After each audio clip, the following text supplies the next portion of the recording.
ஜெகன்மோகன் ரெட்டி அவங்க போடுறாங்க, இதே ஒரு ட்ரெஸ் கோட போடுறாங்க. திரு விஜய் அவர்கள் இதே ட்ரெஸ் கோட போடுறாங்க. நிறைய பேர் போடுறாங்க. டிரெஸ் கோட் குறித்து செய்தியாளர் எழுப்பிய கேள்விக்கு பாஜக முன்னாள் மாநில தலைவர் அண்ணாமலை கருத்து தெரிவித்துள்ளார். நான் பல நேரம் போடுறேன், நீங்க பழைய ஃபுட்டேஜ் எல்லாம் பாருங்க. ஜெகன்மோகன் ரெட்டி அவங்க போடுறாங்க, இதே ஒரு ட்ரெஸ் கோட போடுறாங்க. திரு விஜய் அவர்கள் இதே ட்ரெஸ் கோட போடுறாங்க. நிறைய பேர் போடுறாங்க. நான் என்னோட போலீஸ்ல இருந்து வெளியே வந்ததுக்காக அது எப்பவுமே கூட இருக்கணும், காக்கி இருக்கணுங்கிறக்காக பெரும்பாலும் 9 out of 10 டைம்ஸ் வந்து பிரவுன் பேண்ட் தான் அதிகமா நான் பயன்படுத்துறேங்கன்னா இதுக்கும் வேற எந்த குறியீட்டுக்கும் சம்பந்தம் இல்ல. என்னுடைய ஜனநாயக கடமையை நான் சரியா செஞ்சுட்டு வந்திருக்கேன். அப்படியாங்கண்ணா? ஆனா நீங்க காப்ப கூட கேட்டா எப்படிங்கண்ணே? எப்பவுமே போட்டிருக்கேன். புதுசா நீ தயவு செஞ்சு இந்த பக்கம் அந்த பக்கம் சேர்த்திடாதீங்க.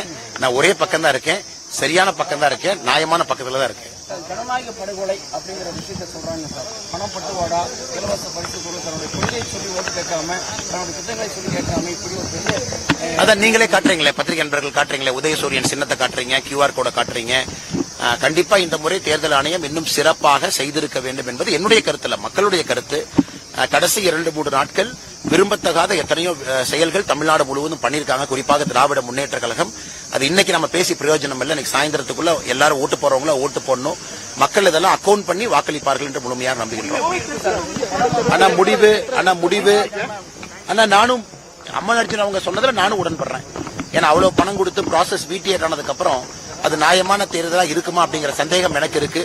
ஆனா தேர்தல் ஆணையம் ஏதோ ஒரு காரணத்திற்காக தமிழ்நாட்டில் எல்லா இடத்திலும் 234 தொகுதியில் நடத்துறாங்க.